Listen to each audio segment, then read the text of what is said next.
तुम्हाला वाटत नाही का की आपलं लग्न व्हावं? आता मला तसं वाटतं बरं का, लहानपणापासून तसं मामा मला जावय जावय म्हणतोय, पण मामा नाही द्यायचं आपल्या दोघांचं लग्न करून. मामा कसं आहे माहित नाही का? अहो असं कसं? तुम्ही जर प्रयत्नच नाही केले तर कसं काय होईल बरं आपलं लग्न? आता काय प्रयत्न करायचे? आता काय माझ्या म्हाताऱ्याला म्हणाला हो. मग आत्याने म्हणल्याशिवाय थोडी ऐकणार आहेत ते. तुम्ही एक काम करा, तुम्ही आहे ना आत्याला सांगा बाबांबरोबर बोलायला. आता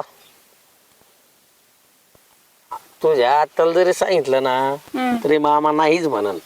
मामा कसा आहे मला माहिती आहे चांगलं. ऐका ना, त्याच्यात एक आयडिया करायची आपण. काय? आत्याला काय म्हणा, तू हात मागायला ये हम्म, माझा, आणि जर बाबा नाहीच म्हणले हम्म. तर एक काम करायचं, डायरेक्ट हिस्सा मागायचा. मग कसं देत नाही बघा मग. आयडिया लयच हुशार राहतो हा. म्हणजे लग्न होण्यासाठी काय काय आयडिया तुझ्याकडं. लयच भारी आयडिया आहे बाबा. मग सांगतो म्हाताऱ्याला सांगतो. काय बी झालं ना तरी मामाच्या पोरी संगच मला लगीन करायचे. आणि तसं सांगू का, लहानपणापासून मामा जावय जावय म्हणतो. मला बी सासराच वाटतो मामा. तुम्ही पण ना.